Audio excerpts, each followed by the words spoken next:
Does it ever feel like you're a marketing professional just speaking into the void? But with LinkedIn ads, you can know you're reaching the right decision makers, a network of 130 million of them, in fact. You can even target buyers by job title, industry, company, seniority, skills, and did I say job title? See how you can avoid the void and reach the right buyers with LinkedIn ads. Spend $250 on your first campaign and get a free $250 credit for the next one. Get started at linkedin.com/campaign. Terms and conditions apply. All right, listen up, nacho chips. Quiet down, crispy potatoes. This is the moment Velveeta's been preparing you for, and you're not about to crack under pressure. Today's the day to go all in on the drip. Velveeta's Heat and Eat Queso is the MVP of any game day spread, so stick by them, and you'll be golden. Now get out there and make delicious history. No tailgate party is complete without Velveeta.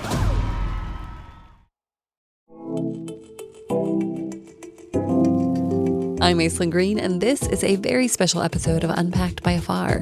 Because this week we hosted Unpacked Live, you guessed it, live version of the podcast in partnership with Visit California. The event was to celebrate California's diverse Native communities, but because the talk was in Boston, we wanted to acknowledge that the state is the original land of the Wampanoag, who have called Massachusetts home for more than 10,000 years. Members of this tribe were the people that many of us learn about in school. They taught the Pilgrims to eat, to survive, and were essentially responsible for the early founding of what we now call the United States. So Angela C. Marcelino, a member of the present-day Mashpee Wampanoag tribe, joined us on stage to share a brief history. And today we're going to go much deeper, because Angela is a chef, historian, and author of the book The True Natives of Cape Cod, Massachusetts and Their Foodways. In this in-depth episode, Angela shares the real story of the original Pilgrim Wampanoag encounter, how her tribe has retained and expanded its culture, and the best ways that travelers can engage respectfully, and so much more. Well, Angela, I would love to welcome you to Unpacked. It's so lovely to see you today. I love your glasses, and thank you for being here. I do. I look like a nerd. No, you look so stylish. That was the first thing I was like, she's got TJ Maxx, honey. Well, welcome. It's good to have you here today. Would you mind starting by introducing yourself and saying what it is that you do and where you're from, where you are right now, perhaps? Well, it's an interesting question to say what I do because, again, I'm 66 years old and I've had a very flourishing career. Right now, I'm semi-retired, so I can do things like the book I wrote, which is a passion, and history is my passion. But I've had the privilege of working for federally recognized tribes, and I've met tribes from all over the country. I was pretty much in grant management and program development for communities. And I had a lot of joy in that. I got to meet tribes, again, from all over the United States, and got to visit their cultures, their art, their food, and very interesting locations that I would never have seen in my lifetime. And the second big part of my career, my husband, and this will really make people confused because I am an Indigenous person, is I'm a realtor. And people might think that's kind of gauche, being a Native American. But in the Mashpee journey, when we were forced to become a town, my grandfather was the town selectman. He was a Wampanoag Indian. And in order to keep our land, we had to understand land transitions. We had to protect ourselves. And he would look at real estate all day. It was a part of protection, holding on to our lots. That makes sense. Mm-hmm.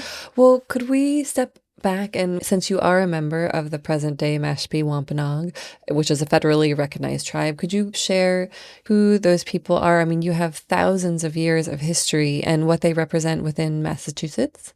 I think we represent a huge point in the development of this country. The Wampanoag tribe is the result of one of the last Indian districts in Massachusetts. And when I say Indian districts, the Wampanoag people, after the arrival of the colonies, they had decided that we just couldn't live anywhere and that we should assimilate to their culture. And they used religion as a jumping point for that. And They basically told us we could only stay in Indian districts, assigned districts for Indians. We couldn't just live amongst other people. We had to ask permission to live in another town. And usually we were sponsored by a household as a servant. And how long had they been occupying those lands? I mean, Yeah, forever, for 10,000 years in our case. We were an integral part of American history. And I think it's a timely subject, a very timely subject to celebrate the many cultures that contributed to the United States and contributed to the development of the United States. I think it's so funny to me in a way. It's important to educate people. I don't think people are bad. I think they work with what they're exposed to. I find that they move towards what they know or what they think they know. And my book is an education. It's an education because when I do my lecture tour, people say, my goodness, I didn't know that. What are the things that you feel like people don't know? Well, they don't know that Harvard University's charter in 1650 was dedicated to educating Wampanoag children in the ministry. Really? Yep. People don't know that. People don't know that the Wampanoag people still are present today. And the Mashpee journey kind of speaks to that. It speaks to resilience. It speaks to people that had uninterrupted heritage. If you go to visit the Mashpee Wampanoag tribe, people can talk about their ancestors 6 or 7 generations. And everybody knows in the tribe who your ancestors are. The Mashpee journey, of course, we were the first tribe, a group of natives that encountered the Pilgrims. And it was a strange time then. People were nervous. At that time in 1620s, we had lost a huge part of our population to sickness. We had no immunity. We were dropping like flies. You know, they tell the story of Squanto came back to his community, and on the footprints of the Weetus, their traditional dwellings, housing, were pilgrim houses put on their footprints. Oh, wow. Can you imagine? And none of his relatives were there. They had died. Whole villages had died. So in a very short period, the dynamics changed. So how did the Mashpee town come about? Because you mentioned the idea of you're a realtor, and that's important because you and your family were able to understand how to hold on to land that people were trying to take away. So yeah, how did the town come about? We reflect some huge benchmarks in American history. First of all, Squanto having the grace to share with the Pilgrims our agricultural technology, our land management technology. He did things like led them to drinking water. You know, when you get off those boats, those poor people, I have empathy for them too, by the way. They were very unclean. They had not taken baths in months, the poor things. And that wasn't a big part of their culture. Yet Indians were highly meticulous, highly physically fit, and they were described as very beautiful people. They were tall, they were erect, they were clean, they were well appointed, and they were beautiful human beings because they were healthy. It's very interesting that history is not only misled on our behalf, but it's also misled on the Pilgrims' behalf. I felt that I had to research who they were and why they really came to America. And one of the reasons was food. It's not very sexy to say they were starving or they didn't have access to fresh and safe food, but they did not. It was a huge part of why they came here, to own land to produce food. In England, many people didn't own land. They were subjects to aristocracy land. And when they had crops on their overworked fields, they had to segue half of their crops harvest to aristocracy. leaving them almost starving. Yeah. And then the second part of that was the food was poisonous. They didn't understand refrigeration. And the pilgrims that lived in cities, a lot of the food was laced with additives that were extremely dangerous to make them smell fresher. A lot of them were dying of foodborne illnesses. They did not have access to fresh food. When they came to America, they were so overwhelmed with the access to land. But Mashpee, when Squanto met the Pilgrims, who was a Wampanoag, he, and probably one of my ancestors, he was also very nervous. He had just lost his entire village.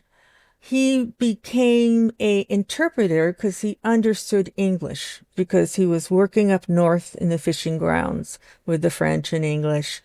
And he became an appointed surrogate to the Pilgrims to interact with neighboring Wampanoag tribes that could have been hostile for negotiations and interpretation. Along with that, he shared food technology, where the hunting grounds were, how to maintain the hunting grounds. The Wampanoags had a beautiful life pre-contact. Starvation wasn't a big problem. Their food was so abundant and clean, and they had they were strong techniques to maintain this food. They would burn open forests to create meadows for the deer to come and eat the grass. They became hunting grounds. They would actually aggregate existing berries to form big berry bushes for harvesting and foraging. We had an amazing system. But as far as Mashpee is concerned, they were part of that initial interface, and Squanto saved their lives. So Native people played a big part in the development of this country, willingly or not willingly.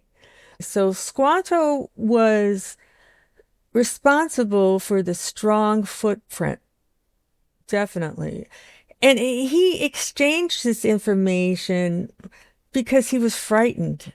He was trying to survive. So by putting himself as an interpreter and kind of like a appointed ambassador or whatever, he allowed the Pilgrims to stabilize and survive. And that is a strong beginning of this country. So pushing back up to the system of how the colonies were handling the Native Americans is they created praying towns. And a praying town was an assigned district or area for the indigenous population to live. And the church was supposed to be in the center of this district. The conversion was a way to disenfranchise us, take a lot of tribes off their existing land. Mm-hmm. They had to move to these districts by force. They weren't allowed to just live anywhere. So Mashpee became one of those praying Indian towns. And the congregation of Mashpee and the Indian church still is in Mashpee. It was one of the earliest congregations in America. And the Mashpee Church is one of the oldest churches in America. So from the get-go, Mashpee dealt with a strong interface with the colonists and how to survive but maintain their culture was a really tough journey, but they did. The only form of education was through the ministry. So a lot of our young men became ministers, but they became educated. They had a strong understanding of the written English language. So the Mashpee Church was a church, and yes, many Mashpee definitely converted, but it also became a meeting place for our folks to start to protect our land and our population. These ministers could help with political movements. Those were happening in those churches as well. They were a meeting place for political movement for advancement of their native communities. So that was the first part of the journey. So Mashpee did put out a number of requests to the state legislators. And all of those were to protect our rights as sovereign people. And some of that was observed and held on to. But over time, it was chipped away. And by the 1870s, Mashpee was indoctrinated by the Massachusetts government to become a town. And with that, they became citizens of the state, which was good for voting, but they also were allowed to sell land in Mashpee to other people. And that became the journey of the population shift and the control shift of Mashpee. They were constantly fighting to hold on to their lands. And they were pretty good at it, I have to say.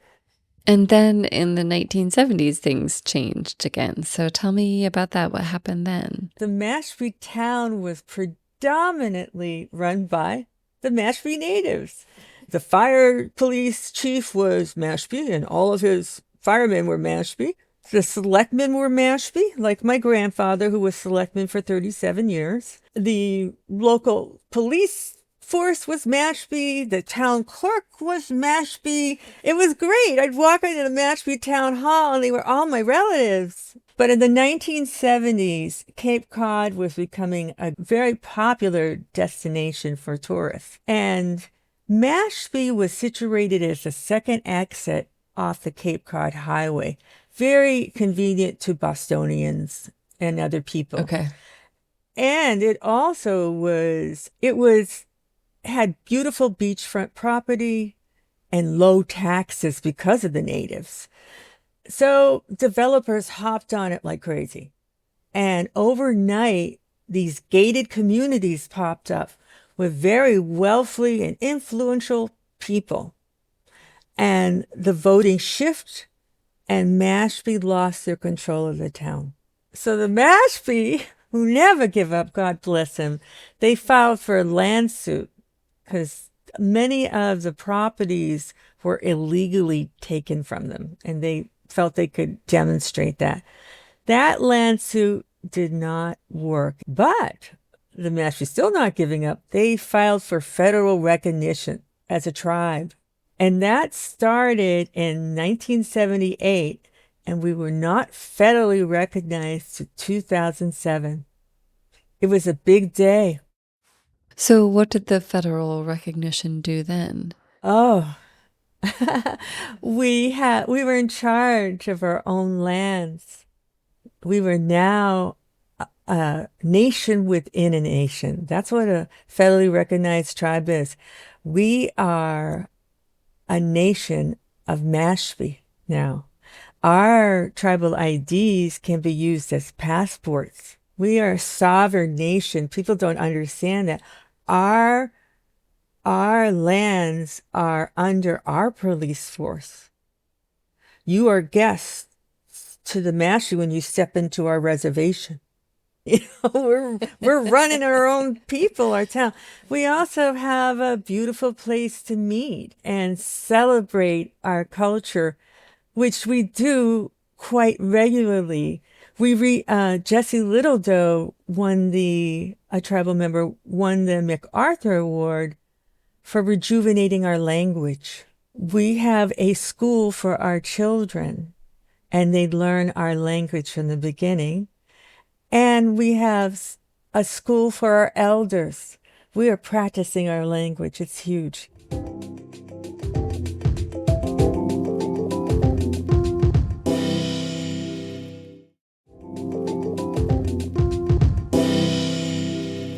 Well, I'd love to hear a little more about ways that travelers can engage with that respectfully, but I also want to talk about your book because you mentioned it a couple times. And I feel like that ties a lot of this together. You are the author of The True Natives of Cape Cod, Massachusetts and Their Foodways. So tell me about the book. How do these recipes tell your story and the story of America? It's like I said, we have uninterrupted heritage. And in the Mashpee, we've always lived on that land. 10,000 years. Think about it. So our pull is the indigenous pull to the community And communal society living is extremely powerful. It's like no other. So Angie becomes an adult. My children are off from high school. I was living in northern Massachusetts at the time, because like a lot of Mashpee, I had to go away for employment and to live with my husband that needed employment in the high-tech universe.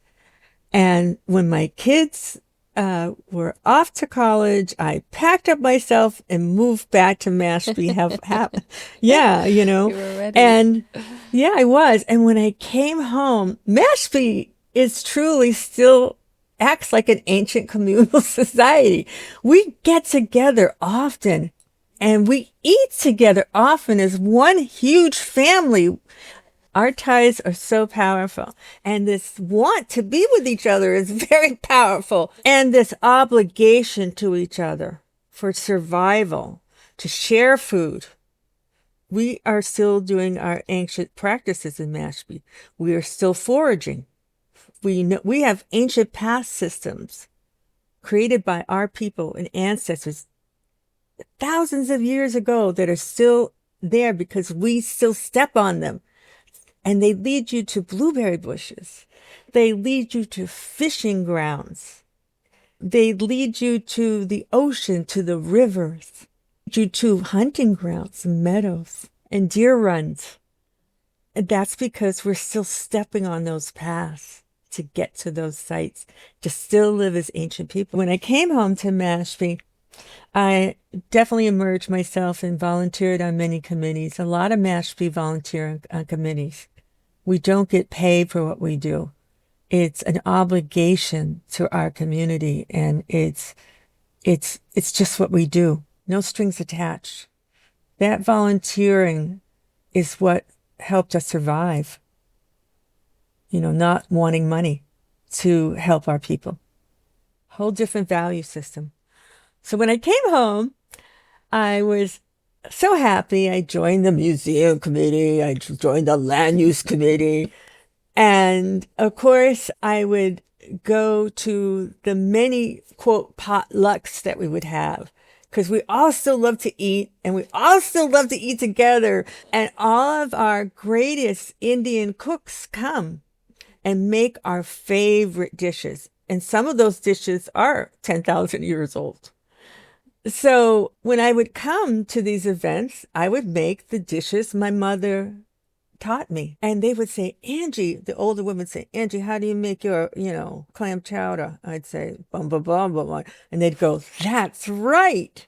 And they were so happy with me. How'd you make your baked beans? And they'd say, that's right. And they were so happy with me. And I didn't realize that I was holding a responsibility to our culture, that cuisine, what pulled us together as a community, that reflected our history. So I started saying, I'm going to write a cookbook, and I started to do some research. But I had to, as I did the research, I realized the recipes were reflecting what was going on in history.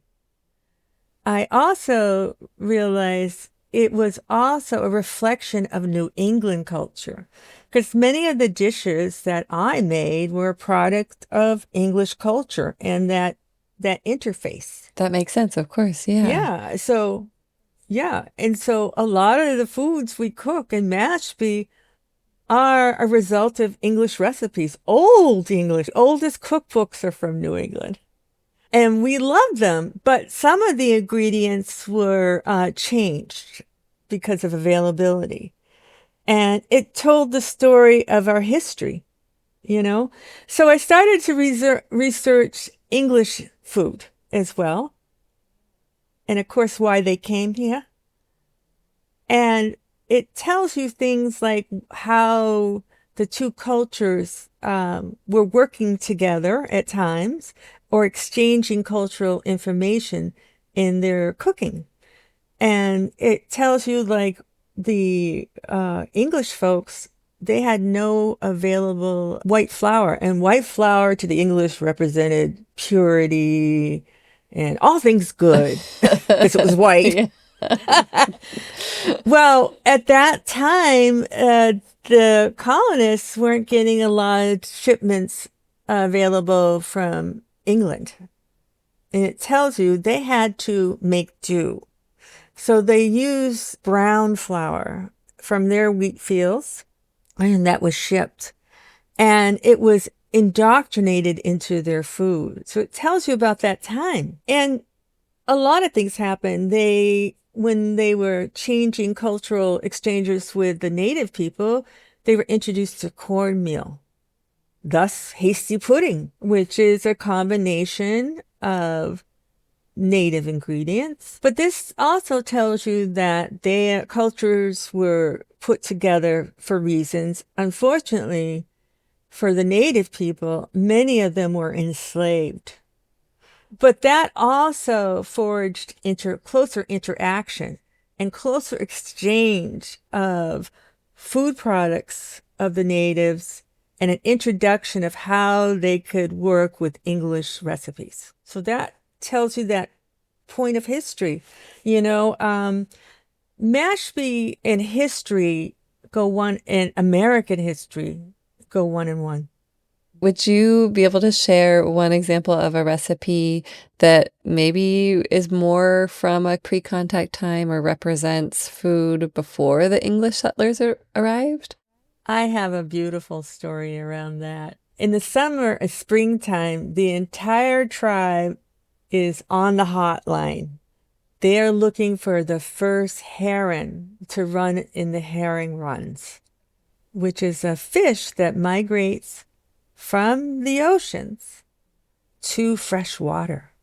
And they go up the Mashpee River and they become abundant. In my childhood, you could just dip your hands and pick them up out of the water.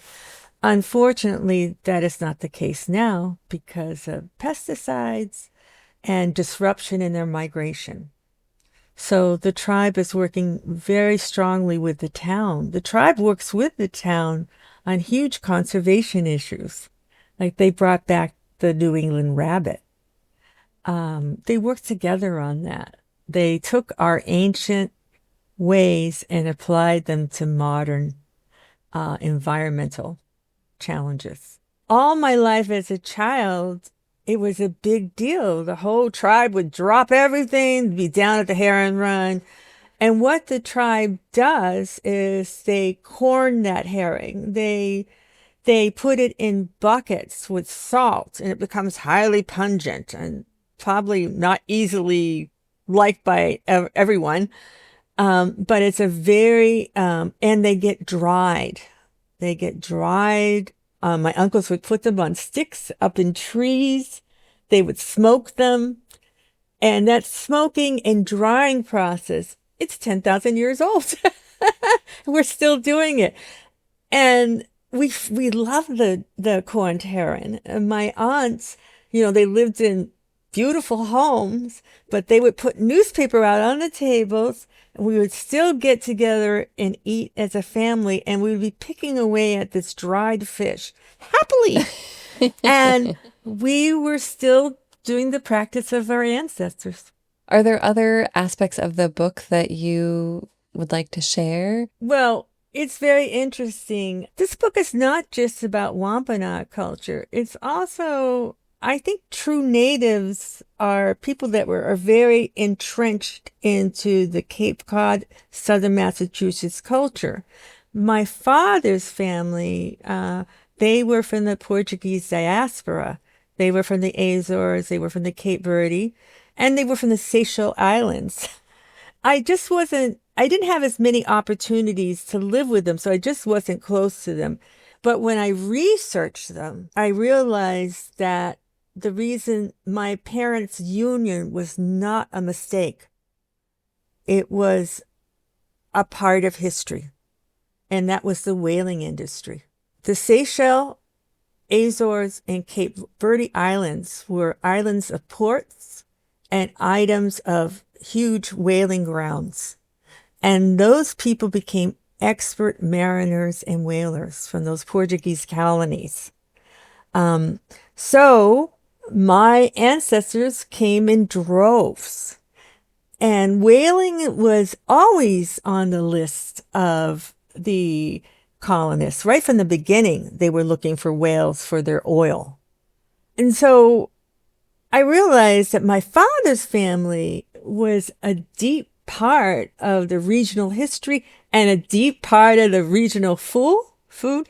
And they were a common union for Mashpee folks and these Portuguese colony folks. They married or got commingled or whatever you want to call it. So even Mashpee today, we eat a lot of food from Portugal. Interesting. And the restaurants are full with it. It's part of a deep culture on Cape Cod. And I realized that whaling industry was a huge contribution to the development of this country. I consider them true natives too, because they are of that region. Yeah. Wow. And that interconnection, like you said, both communities having these, long histories with whaling and then coming together.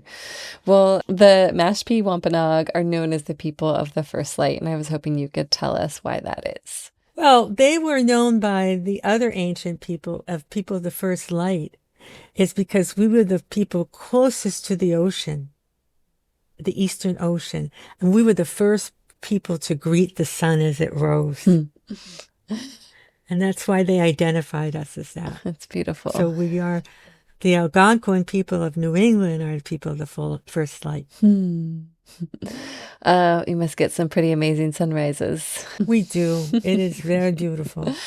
All right. Well, my last question is for someone who wants to visit and maybe eat in Mashpee or in the region. How would you recommend that travelers engage with your culture? What types of things could they do? And what should they be aware of in terms of, being respectful and yeah.